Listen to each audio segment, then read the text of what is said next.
एक छोटी सी कहानी के माध्यम से अपनी बात को शुरू करूंगा। अकबर का दरबार सजा हुआ था। यूं ही सहसा अकबर के मन में कोई सवाल उठता और वो दरबारियों से सवाल कर लेते, प्रश्न कर लेते। जैसे दरबारियों को माफिक लगता वैसे जवाब दे दिया करते। तो यूं ही बैठे बैठे अकबर के दिमाग में एक सवाल आया, प्रश्न आया और उसने पूछा अपने दरबारियों से कि बताओ, इस दुनिया में आंख वाले ज्यादा है या अंधे लोग ज्यादा है? दरबारी भी सुनकर हैरान रह गए कि कमाल का प्रश्न है, लेकिन अकबर ने पूछा है, सम्राट ने पूछा है, बादशाह ने पूछा है, तो जवाब तो देना ही पड़ेगा। तो दरबारियों ने बिना कोई देर किए, बिना कोई ज्यादा विचार किए, बिना कुछ ज्यादा सोचे समझे अकबर से सीधे सीधे कहा कि जापना, इस दुनिया में ये बड़ा सा स्पष्ट है, बड़ा क्लियर है, बड़ा सीधा सा गणित है कि इस दुनिया में आंख वाले ज्यादा है और अंधे कम है। क्योंकि हजारों की संख्या में कोई एक आध अंधा मिलता है जिसको दिखाई ना देता हो, जिसको आंखें ना हो, जिसके पास देखने की ताकत ना हो। तो बड़ा स्पष्ट है कि आंख वाले इस दुनिया में ज्यादा है और अंधे कम है। अकबर ने सबका जवाब सुना, सबकी ओर निगाहें दौड़ा रहे थे अकबर, और देखते देखते उन्होंने देखा कि सारे दरबारी एक सुर में, एक स्वर में, एक आवाज में एक ही जवाब दे रहे हैं, लेकिन उनका चहेता, उनका प्यारा हाजिर जवाबी बिरबल वो चुप है। वो चुप है, वो नहीं बोल रहा है, उसने इनकी आवाज में आवाज नहीं मिलाई है। और अकबर को लगा आखिर ऐसा क्यों? आखिर बिरबल ने इनके स्वर में अपना स्वर क्यों नहीं मिलाया? और बिरबल चुप है, इसका मतलब ये कुछ और कहना चाहता है। अकबर ने कहा कि बोलो बिरबल, क्या तुम इनकी सोच के बराबर नहीं सोचते हो? क्या तुम्हारा ऐसा मानना नहीं है कि इस दुनिया में आंख वाले ज्यादा है और अंधे कम है? या तुम कुछ अलग सोचते हो, कुछ विचार रखते हो? बोलो, तुमने इनके साथ अपनी आवाज क्यों नहीं मिलाई? तो बिरबल ने कहा कि हुजूर क्षमा करे, लेकिन मैं इनके विचारों से सहमत नहीं हूं, मैं इनके विचारों के साथ एग्री नहीं करता हूं। मेरे विचार अलग है, मेरी सोच अलग है, और मेरे तरीके से देखा जाए तो इस दुनिया में आंख वाले कम है और अंधे लोग ज्यादा है। दरबारी सारे खिलखिलाकर हंस पड़े कि कमाल है, 9 रत्नों में एक रत्न कहलाता है, हाजिर जवाबी कहलाता है, इतना बुद्धिमान कहलाता है, सम्राट को, बादशाह को इतना प्यारा है। दुनिया में जिसकी बुद्धि की चर्चे है, आज वो ऐसी बुद्धू वाली बात कर रहा है, बड़ी कमाल की बात कर रहा है। आखिर ये क्या अंधों की बस्ती में रहता है जो कह रहा अंधे लोग ज्यादा होते हैं? अरे ये तो स्पष्ट है, सीधा है कि इस दुनिया में आंख वाले ज्यादा है, अंधे कम है। फिर ये बिरबल ऐसा क्यों बोल रहा है? सब हंसने लगे और सबको आश्चर्य हुआ कि वो ऐसा क्यों कहता है। अकबर ने भी यही सवाल किया कि बिरबल, तुम जो कह रहे हो उसको मानना थोड़ा सा कठिन है, इसलिए स्पष्ट तरीके से बताओ कि तुमने ऐसा क्यों बोला और तुम्हारा ऐसे कहने के पीछे कारण क्या है। तो बिरबल ने कहा कि हुजूर, मैं आपको बताऊंगा तो सही और प्रमाण के साथ बताऊंगा, लेकिन मुझे वक्त चाहिए, समय चाहिए। तुरंत हर काम तुरंत नहीं होता है, हर सवाल का जवाब तुरंत नहीं मिलता है, ठहरना पड़ेगा, रुकना पड़ेगा, मुझे वक्त देना पड़ेगा, और फिर मैं आपको सिद्ध करके बताऊंगा कि इस दुनिया में अंधों की संख्या आंख वालों के मुकाबले बहुत ज्यादा है। अच्छा, सबको हैरानी थी। बादशाह अकबर ने कहा कि ठीक है, मंजूर है, तुम्हें 1 सप्ताह का समय दिया जाता है। एक हफ्ते की मोहलत अदा फरमाते हैं, 1 हफ्ते तक का समय ले लो और उसके बाद इस दरबार में तुम आकर बताना कि तुमने ऐसा क्यों कहा कि अंधे ज्यादा हैं और आंख वाले कम हैं। बिरबल ने कहा, जो आज्ञा हुजूर, मैं अब 1 हफ्ते बाद ही आपसे मिलूंगा, 1 हफ्ते बाद ही मुलाकात करूंगा। 1 दिन बीता, 2 दिन बीता, 3 दिन बीते, 4 दिन बीते, 5 दिन बीते, शुक्रवार आ गया, शनिवार आ गया और रविवार आने वाला है। 6-7 दिन हो गए, बिरबल दरबार में नहीं आया। सबको प्रतीक्षा है, सबको इंतजार है कि बिरबल आएगा और उसने ऐसा क्यों कहा है ये सारी सभा को बताएगा। बादशाह अकबर को इस बात का इंतजार है कि आखिर बिरबल ने ऐसा बोला तो बोला क्यों, क्या कारण है, इसके दिमाग में क्या चल रहा है। और दरबारियों को प्रतीक्षा है कि ये कितना भी एड़ी से चोटी का जोर लगा ले, लेकिन ये साबित नहीं कर सकता कि इस दुनिया में अंधे ज्यादा है। और हमेशा बादशाह को बड़ा प्यारा लगता है, बड़ा प्रिय बनता है। हम सब दरबारी एक और रह जाते हैं और तारीफ इसको मिलती है, इनाम इसको मिलते हैं, चर्चा इसकी होती है। लेकिन इस बार इसे सबक मिलेगा, इस बार इसे अपनी बात से पीछे हटना पड़ेगा और दुनिया मानेगी कि इस बार दरबारी सही थे और बिरबल गलत था, बिरबल सही नहीं था। इस बार ये साबित हो जाएगा। आखिरी दिन आया। आखिरी दिन बिरबल के दिमाग में न जाने क्या सूझा, उसे अलग ही अजीबोगरीब उपाय सूझते थे। और कहते हैं उसने एक बंदे को, एक व्यक्ति को अपने साथ लिया, उसके हाथ में एक कागज और कलम दिया और उसे लेकर के चल पड़ा। और उसे लेकर के वो शहर के चौराहे पर आया। चौराहे पर आकर, और कपड़े भी उसने शाही ठाट वाले नहीं बल्कि फटे पुराने कपड़े पहने, जैसे भिखारी पहनता है। बड़े ही फटे पुराने तंग कपड़े पहनकर चौराहे पर आकर के बैठा और ठीक चौराहे के बीचों बीच एक रस्सी ली और उस रस्सी को बटने लगा, उस रस्सी को बनाने लगा और साथ में एक आदमी को बिठा दिया। अब चौराहे से शाम के समय हर किसी का गुजरना होता है, जो काम पे गया था वो लौटता है या कोई घूमने निकला हो तो भी चौराहे से निकलता है। और वहां से सब लोग निकलने लगे तो सब देखकर बड़े हैरान, बड़े परेशान कि कमाल है, राजा का जो प्रिय है, बादशाह को जो इतना लगते जिगर है, वो बिरबल ऐसी हालत में, ऐसे फटे पुराने कपड़ों में रस्सी बट रहा है। आखिर ऐसी क्या नौबत आ गई, ऐसा क्या हो गया जो बिरबल की ये दशा, बिरबल का ये हाल। जो कोई उस चौराहे से गुजरता, जो कोई उस चौराहे से निकलता, वो पूछता कि अरे बिरबल ये क्या कर रहे हो।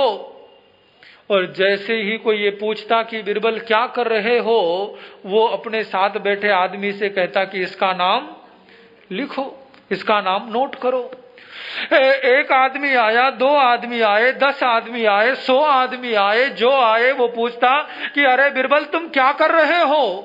और जैसे ही वो बोलता वो कहता इसका नाम लिखो।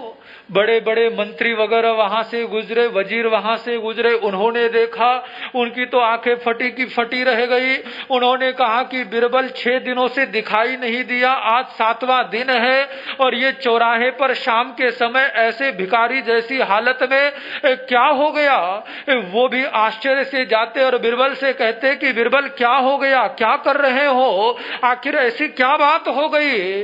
तो बिरबल कहता कि इनका नाम लिखो। और कहते हैं संयोग ऐसा बना कि बादशाह अकबर भी कहीं पर गया हुआ था और वहां उसी चौराहे से उसका लौटना हुआ। और जैसे ही अकबर की नजर वहां पर चौराहे में पड़ी कि वहां पर कौन बैठा है, बिरबल बैठा है। बिरबल को इस हाल में देखकर अकबर को लगा कि क्या हो गया, बिरबल की ऐसी दुर्दशा कैसे हो गई, मेरे रहते इसका ऐसा हाल कैसे हो सकता है। मैं तो इसको कुछ भी देने में किसी प्रकार की कसर नहीं छोड़ता। जब भी इसको जो जरूरत हो मैं देने के लिए तैयार रहता हूं। फिर क्या हो गया? अकबर को इतनी हैरानी हुई कि वो अपने रथ से नीचे उतरा, उस चौराहे में गया, बिरबल को देखा, पागलों जैसी हरकतें कर रहा था बिरबल। वो रस्सी बट रहा है, फटे पुराने कपड़े हैं, अलग अलग तरह की आकृति प्रकृति बना रहा है। अकबर ने देखा और अकबर ने बिरबल से कहा कि बिरबल क्या कर रहे हो? तो बिरबल ने कहा इसका नाम लिखो। समझ ही नहीं पाए अकबर। अकबर ने कहा कि अरे बिरबल, मैं तुमसे ही पूछ रहा हूं, तुम क्या कर रहे हो? तो बिरबल ने कहा कि जहां पना आप यहां से पधारे, अब मैं आपको कल मिलूंगा और फिर बताऊंगा कि मैं क्या कर रहा था। अभी आप यहां से जाइए। अकबर ने कहा ठीक है, चलता हूं। निकल गए वहां से। अगले दिन दरबार सजा। दरबार के अंदर सारे दरबारी उपस्थित हुए और उन्हीं के बीच में आ गए बिरबल। बिरबल पुनः अपने शाही ठाट अंदाज के साथ पुनः सज धज कर तैयार होकर दरबार में गया। हर किसी के मन में एक ही सवाल है कि बिरबल कल शाम को क्या कर रहा था और क्यों कर रहा था। बिरबल आया और बिरबल ने कहा कि जहांपना मैं आपकी सेवा में प्रस्तुत हूं और आपने जिस चीज का जवाब मांगा था वो जवाब लेकर आया हो। सभी दरबारी बोल उठे। दरबारियों ने कहा कि जवाब बाद में देना, पहले ये बताओ कि कल शाम को तुम क्या कर रहे थे? चौराहे पर बैठकर पागलों की तरह हरकतें क्यों कर रहे थे? अकबर ने कहा कि बिल्कुल दरबारी सही कहते हैं, वो अंधे और आंख वाले का चक्कर बाद में देख लेंगे, पहले ये बताओ कि शाम को क्या कर रहे थे? बिरबल ने कहा कि वो भी समझ में आ जाएगा, पहले जवाब तो सुन लो, पहले जवाब तो जान लो, उसके बाद सब कुछ समझ में आ जाएगा। कहा कि बताओ क्या जवाब लेकर आए हो? तो एक लंबी चौड़ी लिस्ट निकालकर बिरबल ने थमा दी और उस लिस्ट को देखकर बिरबल ने कहा कि देखो, मैंने अंधे लोगों की लिस्ट बनाई है और बड़ी लंबी चौड़ी लिस्ट जिसके अंदर हजारों नाम होंगे।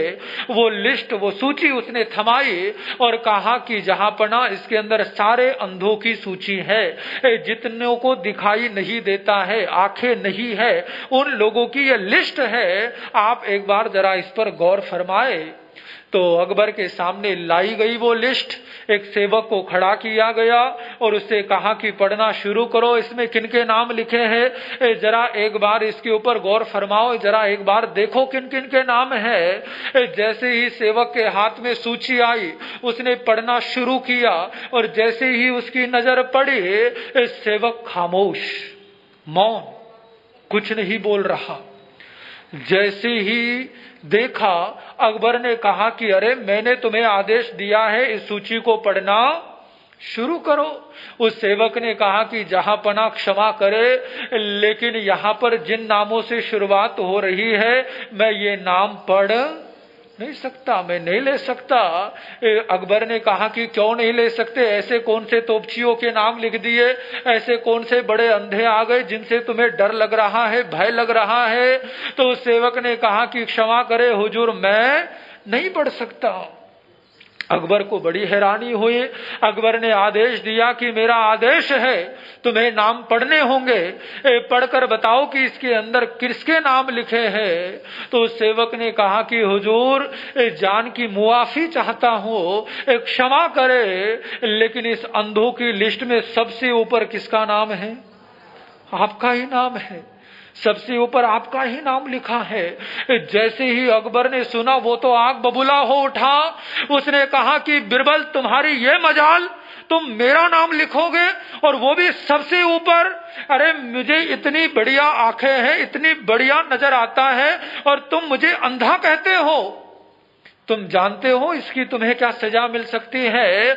अभी के अभी इसी वक्त मैं तुम्हें फांसी के तख्ते पर लटका सकता हूं, तुम्हें शूली की सजा दे सकता हूं। बिरबल ने कहा कि क्षमा करिएगा, लेकिन कल शाम को जब आप आए थे, आपने देखा था कि मैं बैठकर रस्सी बट रहा था, उसके बावजूद भी आपने पूछा कि बिरबल तुम क्या कर रहे हो? क्या आपको अपनी आंखों से दिखाई नहीं दिया कि मैं रस्सी बट रहा था, चौराहे पर बैठा हुआ था, फिर भी पूछा? देखने के बाद भी अगर पूछा, इसका मतलब आपको दिखाई नहीं दिया, इसलिए मैंने अंधों की लिस्ट में नाम लिख दिया। और केवल अकबर का ही नहीं, बल्कि सारे दरबारियों के नाम थे, मंत्रियों के नाम थे, सेनापतियों के नाम थे, सैनिकों के नाम थे, जो जो मिले उन सब के नाम थे। अकबर ने कहा कि बिरबल, तुमने ये लिखा है, मुझे क्रोध तो आ रहा है, गुस्सा तो आ रहा है, लेकिन मुझे पता है कि तुमने लिखा है तो इसके पीछे कारण कुछ होगा, कुछ ठोस कारण होगा। तो बिरबल ने कहा कि ये तो था अपनी बात सिद्ध करने का तरीका, लेकिन अब मैं आपको बताता हूं कि मैंने ऐसा क्यों बोला कि इस दुनिया में अंधे ज्यादा है और आंख वाले कम है। मेरे कहने का अभिप्राय ये था, मेरे कहने का अर्थ ये था कि इस दुनिया में लोग औरों के दुखों को देखते तो है, लेकिन देखकर अपनी आंखें बंद कर लेते हैं। और ऐसी आंखें होना और नहीं होना एक बराबर है। जिन आंखों से औरों का दुख ना दिखाई दे, जिन आंखों से औरों का दर्द ना दिखाई दे, जिन आंखों से हम किसी और की पीड़ा ना देख पाए, तो उन आंखों के होने का कोई अर्थ नहीं है, वो आंखें व्यर्थ है। और ऐसा व्यक्ति आंख होते हुए भी अंधा है, जो औरों की पीड़ा, औरों की तकलीफ, औरों का दर्द ना देख सके। और इसलिए मैंने कहा कि इस दुनिया में अंधे ज्यादा है, बहुत कम होते हैं जो औरों की पीड़ा देखकर जिन्हें दुख होता है और उस पीड़ा को मिटाने का प्रयास करते हैं, उस पीड़ा को मिटाने की कोशिश करते हैं। ऐसे चंद ही होते हैं, ऐसे बहुत कम होते हैं। जैसे कल मेरी ऐसी हालत देखकर भी सबने ये तो पूछा कि तुम क्या कर रहे हो, लेकिन किसी ने भी ऐसा कोई प्रयास नहीं किया जिससे वो मेरा वो दुख देखकर उसे मिटा सके, या जानने की कोशिश करे कि आखिर मेरी ऐसी हालत बनी तो बनी क्यों। तो इसलिए इस दुनिया में अंधे ज्यादा है। ऐसे लोग बहुत हैं जो अपने ही स्वार्थ में रहते हैं, जो अपने ही स्वार्थ से घिरे होते हैं, जिन्हें केवल अपना ही स्वार्थ नजर आता है। आइए जरा चलते हैं महावीर गाथा की ओर। वीर प्रभु के चरण कमल में, वीर प्रभु के चरण कमल में सादर शीश झुकाए, हम महावीर बन जाए, हम महावीर बन जाए। संतों के वचनों को सुनकर नैसार की दृष्टि बदली, और केवल दृष्टि ही नहीं बदली बल्कि उसकी सृष्टि भी बदल गई। दृष्टिकोण बदल गया, सोचने का तरीका बदल गया, नजरिया बदल गया, और उसका सारा संसार बदल गया। उसे अपनी गलती का एहसास हुआ। उसने महसूस किया कि ये सब होने के पीछे कारण मेरा अपना अहंकार था, मेरा अपना घमंड, जिसकी वजह से मैंने और किसी को अपने साथ नहीं लिया, अपने साथ नहीं लगाया, औरों को नजरअंदाज किया, औरों का सहयोग नहीं लिया। जिन्होंने मुझे इतना महत्व दिलाया, मैंने उन्हीं को महत्वहीन समझा, महसूस किया, और हृदय से हाथ जोड़कर उन सभी से क्षमा याचना करता है, सभी से क्षमा याचना करता है। मन ही मन ये प्रार्थना करता है कि मैं सबसे क्षमा चाहता हूँ, मैं सबसे क्षमा मांगता हूँ। जिन जिनका मैंने दिल दुखाया, जिन जिनका मैंने हृदय दुखाया, जिन जिनकी पीड़ा का मैं कारण बना, जिन जिनके महत्व को मैंने नहीं समझा, उन सबसे क्षमा चाहता हूँ। और हृदय के साथ, पूरे अंतर मन के साथ क्षमा याचना करता है। और जब बात हृदय से उठती है, जब बात दिल से की जाती है, तो दूसरे दिल तक पहुंच ही जाती है। हृदय की आवाज हृदय तक पहुंच ही जाती है। हृदय की पुकार हृदय सुन ही लेता है। शर्त मात्र केवल इतनी है कि आवाज हृदय से उठनी चाहिए, अंतर मन से उठनी चाहिए, केवल दिखावा नहीं बल्कि भीतर से, अंतर से। और नैसार अपने हृदय से पूरे अंतर मन से क्षमा याचना करता है और उसकी वो आवाज उन कलाकारों के हृदय तक पहुंच जाती है, क्योंकि परमात्मा महावीर कहते हैं क्षमा वनयायनम भन्ते जीवे किम जनयई, क्षमा वनयायनम पल्लायन भावम जनयई। यानी जो सच्चे हृदय से क्षमा करता है उसके भीतर प्रहलाद भाव का जन्म होता है, आह्लाद का जन्म होता है, खुशी का जन्म होता है। और जिसके भीतर में खुशी हो उसके जीवन में भी खुशी प्रकट होती ही होती है, आती ही आती है। और हृदय से क्षमा याचना कर रहा है, आंसू बहा रहा है, उन सारे कलाकारों को याद कर रहा है जिनकी वजह से वो राजा के दरबार में पहुंचा, राजा ने उसे सम्मान दिया और इतना बड़ा कार्य उसको सौंपा। उन सब एक एक कलाकार को याद कर करके वो रोता है, उनसे क्षमा याचना करता है। और उधर कलाकारों ने जब ये सोचा, उनके हृदय में अचानक ये भाव उत्पन्न हुए, कलाकारों ने फिर से अपनी सभा बुलाई और उस सभा में चर्चा करी कि अरे हमने जो किया वो ठीक नहीं किया। आखिर था तो नैसार हमारा ही भाई, हमारे ही तरह कलाकार, और हमने षड्यंत्र रचा, हमने मूर्तियों को काटा, हमने मूर्तियों को विभत्स बनाया, जिसका परिणाम किसे भुगतना पड़ा? नैसार को भुगतना पड़ा, उस कलाकार को भुगतना पड़ा। उन कलाकारों ने सोचा कि हमने बिल्कुल भी ठीक नहीं किया है, क्योंकि आज अगर उसके साथ ऐसा हुआ है तो कल को हमारे साथ भी ऐसा हो सकता है। फिर तो इस नगरी में कलाकार सुरक्षित नहीं रहेंगे।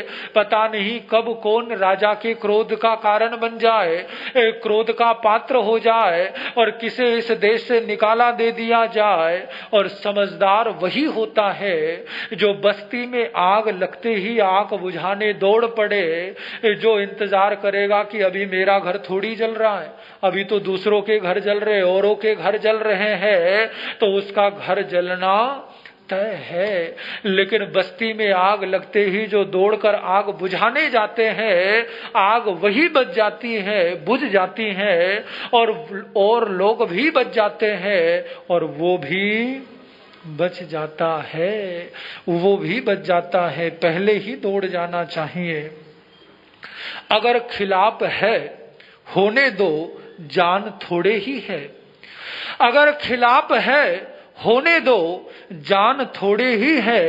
ये सब धुआं है, कोई आसमान थोड़े ही है। ये सब धुआं है, कोई आसमान थोड़े ही है। लगेगी गर आग तो आएंगे कई घर जद में, लगेगी गर आग तो आएंगे कई घर जद में। यहाँ पे सिर्फ हमारा मकान थोड़े ही है, यहाँ पे सिर्फ हमारा मकान थोड़े ही है। और जो लोग ऐसा सोचते हैं कि सिर्फ हमारे साथ बुरा होगा तब हम सोचेंगे, तब हम विचार करेंगे, तो वो मुसीबत में फंस ही जाते हैं। उन कलाकारों ने सोचा कि जिस हमारे साथी के साथ नाइंसाफी हुई है उसके लिए हमें कुछ करना चाहिए। और कलाकारों का समूह पहुंच गया राज दरबार में, राजा के चरणों में, और वहां पर पहुंचा है कलाकारों का वो समूह जत्था नैसार को न्याय दिलाने, नैसार के साथ जो अन्याय हुआ है उस अन्याय से उसे बचाने के लिए। लेकिन राजा के चरणों में पहुंचे हैं, लेकिन राजा को सच्चाई बतानी है, लेकिन परिणाम क्या होगा इसका पता उनको नहीं है। क्योंकि मैंने कहा था ना, राजा लोग अपने मूड के होते हैं, अपने स्वभाव के होते हैं, और जब सच्चाई सामने आएगी तो पता नहीं कब किस पर कहर बरपे, पता नहीं कब किस पर कौन क्रोध का पात्र बन जाए। डरते सहमते कलाकार राजा के चरणों में खड़े हैं। क्या चर्चा होती है और कैसे कथा मोड़ लेती है, उसकी चर्चा आने वाले समय में। आज केवल इतना ही। ओम शांति, ओम शांति।